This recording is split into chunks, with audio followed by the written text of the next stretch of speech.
की चिड़िया और उसका भाई पीकू चिड़ा। कुछ दिन पहले ही इनके मम्मी पापा एक्सीडेंट में मर गए।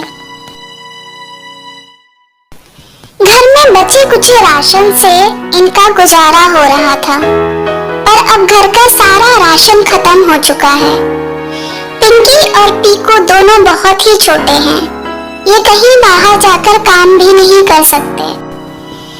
भूखे प्यासे रहना दोनों बच्चों के लिए बहुत मुश्किल हो रहा था।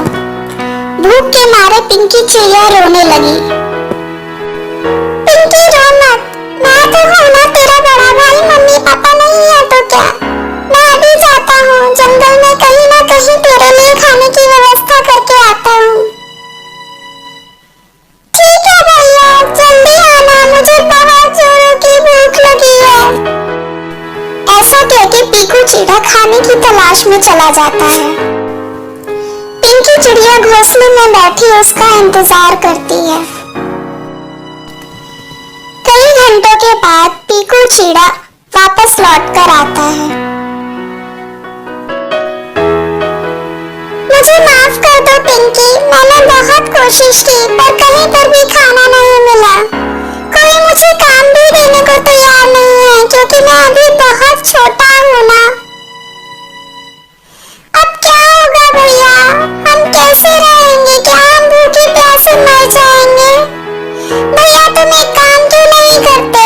इतने सारे रिश्तेदार, इतने सारे दोस्त मम्मी पापा के हैं, तुम उनसे मदद क्यों नहीं मांगते? पिंकी की बातें सुनकर पीकू अपने रिश्तेदारों से मदद मांगने के लिए निकल पड़ता है।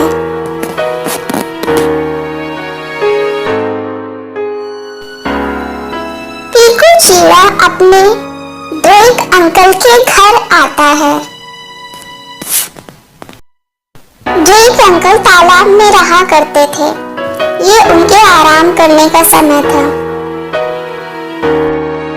ड्रेक अंकल जब मुसीबत में थे तब मम्मी पापा ने उनकी बहुत मदद करी थी, वो भी मेरी मदद जरूर करेंगे। ये सोचकर पीकू चिड़ा ने ड्रेक अंकल को बुलाया। ड्रेक अंकल प्लीज बाहर आइए, मुझे आपकी मदद की जरूरत है। मम्मी पापा के मरने पर जब आप घर आए थे तो आपने कहा था कि जब भी आपकी मदद की जरूरत हो तो मैं आपसे बोलूं। हमारी बहुत बुरी हालत हो गई है, हमारे घर में अनाज खत्म हो गया है, हमने कई दिनों से कुछ नहीं खाया। क्या आप हमारी मदद कर सकते हैं? क्या आप हमें कुछ पैसे या अनाज दे सकते हैं, या आप मुझे कहीं नौकरी दिलवा सकते हैं? पीकू बेटा, मैं तुम्हारी मदद तो करना चाहता हूँ पर मेरी तबीयत ठीक नहीं। अच्छी सारे पैसे मेरे इलाज में खत्म हो गए, इसलिए मैं तुम्हारी मदद नहीं कर सकता, मुझे माफ कर दो। ड्रेक अंकल, मुझे आपसे ये उम्मीद नहीं थी। मम्मी पापा जब थे तब तो आप हम पे बहुत प्यार लुटाते थे और आज हमसे ऐसा बिहेव कर रहे हैं। आज आपको हमारी जरा भी चिंता नहीं हो रही है। ये कहके पीकू वहां से चला जाता है।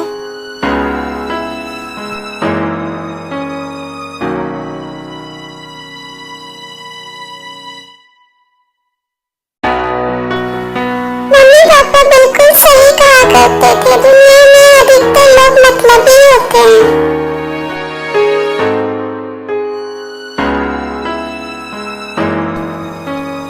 लंबी दूरी तय करने के बाद छोटा सा पीकू चीटी मौसी के घर पहुंचता है। चीटी मौसी तो हमारी प्यारी मौसी है, वो हमारी मदद जरूर करेंगी। चीटी मौसी, चीटी मौसी, प्लीज बाहर आइए, मुझे आपकी मदद की जरूरत है। चीटी मौसी, मैं बहुत परेशानी में हूँ। मम्मी पापा के जाने के बाद हमारा सारा राशन खत्म हो गया है, हमें बहुत जोरों की भूख लगी है। पिंकी तो भूख के मारे रो रही है। क्या आप हमें थोड़ा सा अनाज दे देंगी? आपके पास तो बहुत सारा अनाज स्टोर रहता है, आप हमेशा खाने पीने की चीजें स्टोर करके रखती हैं। क्या आप उसमें से थोड़ा सा खाना हमें दे देंगी को खिला सकूं। पीकू बेटा, बारिश का मौसम आने वाला है और अगर स्टोर किया हुआ खाना मैंने तुम्हें दे दिया तो बारिश के मौसम में मेरे बच्चे भूखे मर जाएंगे। मुझे माफ करो पीकू बेटा। हताश निराश पीकू थक कर घर लौटने लगता है और लौटते लौटते रात हो जाती है।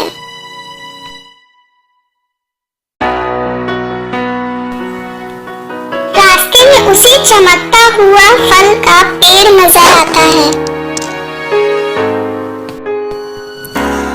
वाह, कितने सारे फल! इनमें से मैं कुछ ले लूं तो? नहीं नहीं, मम्मी पापा ने सिखाया है बिना किसी की परमिशन के कुछ भी नहीं लेना चाहिए। ये चमकदार फलों वाले पेड़, क्या आप मुझे कुछ फल दे सकते हैं? मेरी बहन बहुत भूखी है, मेरे मम्मी पापा नहीं है और हमारे घर में खाने के लिए कुछ भी नहीं है। रिश्तेदार और दोस्तों ने हमारी मदद करने से इनकार कर दिया है। आप मुझे कुछ फल दे दो जिससे मैं अपनी बहन का पेट भर पाऊं। मासूम से पीकू की बातें सुनकर चमकदार फलों वाला पेड़ उसे एक फल दे देता है और कहता है, मासूम बच्चे, तुम्हारा दिल बहुत साफ है। तुम जब तक चाहो मुझसे फल ले जाकर अपना और अपनी बहन का पेट भर सकते हो। पीकू बहुत खुश होता है और कहता है, थैंक यू सो मच चमकदार फलों वाले पेड़, आपने मेरी मदद की। जबकि मेरे अपनों ने ही मम्मी पापा के ना रहने के बाद हमसे मुंह मोड़ लिया और हमारी मदद करने से मना कर दिया। जंग में कोई भी मुझे काम नहीं देता है क्योंकि अभी मैं छोटा हूँ। आपसे मिलकर मुझे ये आइडिया आया कि मैं नौकरी नहीं कर सकता तो क्या, मैं घर जाकर फलों के पेड़ उगाऊंगा और उन्हें बेचकर अपनी बहन का पालन पोषण करूंगा। आपका बहुत बहुत शुक्रिया चमकदार फलों वाले पेड़। और ऐसा कहकर वो फल लेकर चला जाता है। भूख से तड़पती पिंकी फल देखकर बहुत खुश होती है। पिंकी को फल खिलाकर वह सारी बात बताता है कि उसके साथ क्या क्या हुआ। मुसीबत के वक्त कोई हमारे काम नहीं आता पिंकी, पर ऐसे में हमें धैर्य रखना चाहिए और ईश्वर पर भरोसा रखना चाहिए, क्योंकि हम धैर्य और ईश्वर पर भरोसा रखेंगे तो ईश्वर हमें खुद ही आगे का रास्ता दिखाएगा, जैसा आज मेरे साथ हुआ।